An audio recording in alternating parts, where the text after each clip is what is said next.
Yung binili ko sa aking binigay ng yung assistant ng Red Cross, binili ko ng seedling, pesticide at saka yung fertilizer. Nung hindi pa nagbagyo, yung mga pananim namin dito magaganda, hindi nasira yung mga tanim namin. Pero pagkatapos ng bagyo, marami nang sira yung mga pananim namin, kagaya ng tanim namin ng yung vegetable, talong at saka nasira yun ng Yolanda.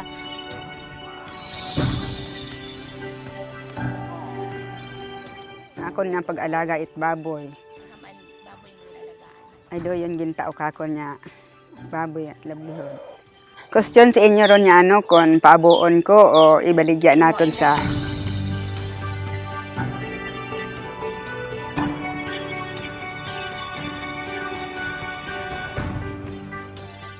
Una ko talaga nakita, syempre yung livelihood nila, tsaka yung mga bahay nila. Yun yung una ko nakita. Pero nung nag-ikot-ikot ako, nag-start na yung classes, nakita ko na nahihirapan yung mga bata at kahit yung mga magulang nila is nahihirapan din sa pagtawid ng tulay. So, para sa akin, kailangan talaga nila yung tulay na ito.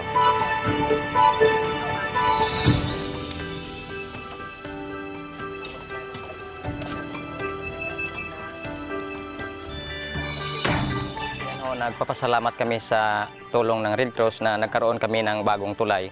Pagkabuhayan namin na matanim kami na pampatagalan. May kape at saka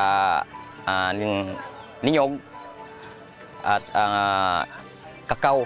At kung mayroon na iba pa, mayroong mabigay na puhunan, pangalaga naman ng tulad ng baboy o manok at saka baka. Dahil hindi gaano kahirap yung aming pagdaan.